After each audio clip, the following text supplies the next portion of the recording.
Bismillahirrahmanirrahim. Assalamu alaikum students. Welcome to English Literature Study. Hope you all are well. Today we are going to cover first year class heat lightning. इसके question answers को आज हमने cover करना है. The video is on demand of my student. First question. As you know, there are three characters in this play. A girl and two men. ठीक है, दो आदमी होते हैं और इसमें एक लड़की होती है. जस्ट इसमें तीन कैरेक्टर्स हैं और बस स्टेशन पर ये सारा कुछ दिखाया जाता है. ठीक है, सो हम इसके क्वेश्चन आंसर्स को कवर करने वाले हैं. इससे पहले अगर आप हमारे चैनल पर नए हैं तो चैनल को सब्सक्राइब कर लीजिए और बेल आइकन पर क्लिक कर लीजिए ताकि हर नई से नई आने वाली वीडियो आप तक बर वक्त पहुंचती रहे. अगर वीडियो अच्छे लगे तो लाइक कीजिए, अपने दोस्तों के साथ शेयर कीजिए. So let's begin. First question is why couldn't the girl describe the killer. ठीक है, जो लड़की है वो किलर को बयान क्यों नहीं कर सकती थी. ठीक है, अब जब वो लड़की आ रही है तो बहुत ज्यादा अंधेरा है, ऊपर से हीट लाइटनिंग थंडर लाइटनिंग की वजह से वो लड़की पहले ही थोड़ी खौफजदा है कि इस तरह के मौसम में उसकी गाड़ी खराब हो गई है. और उसके बाद उसने क्या देखा है कि एक आदमी किसी लाश को घसीट रहा है. तो उसका जो फोकस था ना एक्चुअली वो एक तो था उस लाश के ऊपर.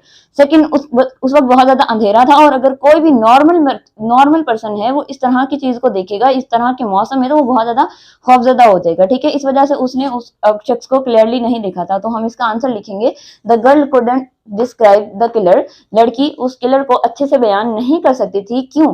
Because she didn't see him clearly, क्योंकि उसने उसे वाज़ेह तौर पर नहीं देखा था.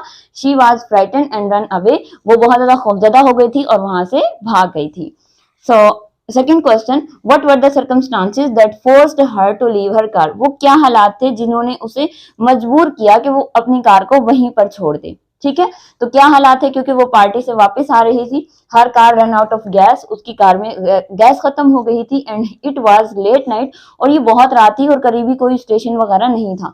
So she had to leave her car. तो चनाचे उसे अपनी कार वहीं पे छोड़नी पड़ी. The third question is why did she ask for help from first man. कि उसने पहले आदमी से हेल्प क्यों मांगी. ठीक है, जब जैसे ही वो बस स्टेशन पे पहुंचती है तो उसे वहां पर एक शख्स नजर आता है और फिर वो उसे कहती है कि मेरे पीछे कुछ आदमी है जो मेरा पीछा कर रहा है, तो आप मेरी हेल्प करें. तो उसने उससे मदद क्यों मांगी, क्योंकि उसने सोचा कि मैं शॉर्टकट वे से आई हूँ, वो अभी मेरे पीछे होगा, मेरा पीछा कर रहा होगा, वो यहाँ नहीं पहुंचा होगा. जबकि वो आदमी पहले से ही चालाक था, उसे पता था कि करीबी बस स्टेशन पर ही जाना है इसने. वो पहले ही वहां पे पहुंच गया था. ठीक है, so she considered the first man as a passenger. उसने पहले शख्स को मुसाफिर समझा. Who was waiting for the bus, जो कि बस का इंतजार कर रहा था. ये उस लड़की ने सोचा था. ठीक है, कि ये कोई पैसेंजर है जो कि पहले से यहाँ पर बस का वेट कर रहा है. She thought that the killer was chasing her. उसने सोचा कि जो कातिल है वो उसका पीछा कर रहा है. दैट्स व्हाई, इसीलिए she asked him for help. इसी वजह से उसने उसे अपनी हेल्प करने के लिए कहा. The fourth question, what was the condition of the weather. तो वेदर की क्या कंडीशन थी. सो हम इसके बाद फोर्थ क्वेश्चन को देखते हैं यहाँ पर. So our fourth question is what was the condition of the weather. मौसम की कंडीशन कैसी थी. It was raining heavily. बहुत जोर से बारिश हो रही थी. रेन इज फॉलिंग हैविली, आप इस तरह से भी लिख सकते हैं.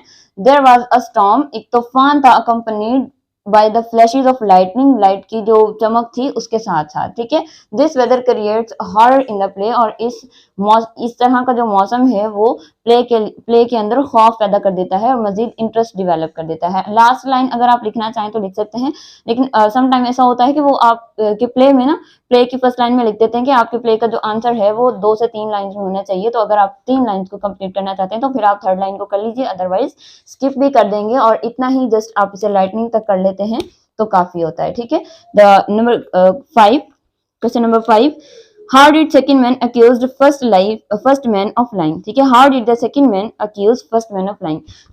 दूसरे आदमी ने क्यों कहा फर्स्ट आदमी से कि तुम झूठ बोल रहे हो. ठीक है, उसने उस पर क्यों इल्जाम लगाया.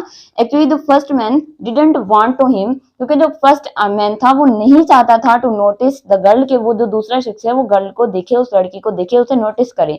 While he had seen the girl already from the glass. जबकि जो सेकंड मैन था उसने पहले ही लड़की को देख लिया था. जब हम फर्स्ट जो प्ले है उसकी सारी तरतीब पढ़ते हैं कि वहां पर किस किस तरह की चीजें हैं. तो जो वहां के दरवाजे हैं ना वो हाफ लकड़ी के बने हुए हैं और हाफ ग्लास के बने हुए. ठीक है, तो जो सेकंड मैन था उसने पहले ही उस लड़की को ग्लास से देख लिया था, और जबकि जो फर्स्ट मैन था वो छुपा रहा था, वो कह रहा था कि यहाँ पर कोई नहीं है, सिर्फ मैं ही हूँ.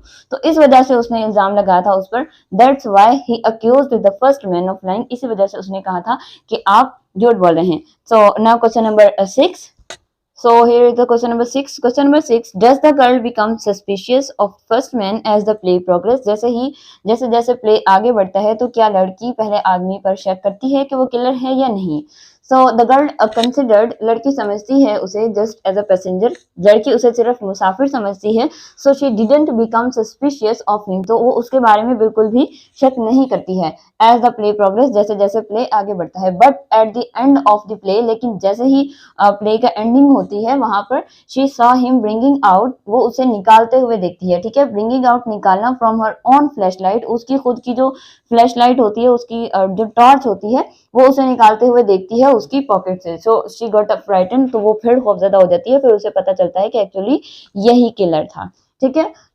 So question number 7. What is her impression about second man? Second man के बारे में उसके क्या तासुरात थे? The girl considered him the killer, लड़की उसे किलर समझती है, उसे कातिल समझती है. हु वाज चेजिंग हर, जो उसका पीछा कर रहा था. व्हेन बस रीच्ड देयर, जब बस वहां पर पहुंचती है, he offered her to go with him, वो उस लड़की को पेशकश करता है कि आप चलें हमारे साथ, बस में चलते हैं. बट शी डिनाइड, लेकिन वो इनकार कर देती है. क्यों इनकार करती है? Because she was afraid of him, क्योंकि वो उससे खौफजदा होती है और वो उसे कातिल समझ रही होती है. तो question number last question, question number 8. Why didn't she accompany second man, वो दूसरे आदमी की कंपनी क्यों नहीं चाहती? तो इसका भी सेम आंसर होगा, क्योंकि वो उसको कातिल समझ रही थी. वो समझ रही थी ये शख्स बाद में आया है और यही शख्स कातिल है. ठीक है, इसी वजह से वो उसकी कंपनी उसके साथ जाना पसंद नहीं करती. I hope you all understand. अगर किसी भी चीज की समझ ना आई हो तो आप हमें कमेंट सेक्शन में पूछ सकते हैं. To learn English stay with us, remember me in your prayers. Channel को सब्सक्राइब कीजिए. वीडियो अच्छी लगे तो लाइक कीजिए. अपने दोस्तों के साथ भी शेयर कीजिए. मिलते हैं अपने नेक्स्ट वीडियो में. अल्लाह हाफिज.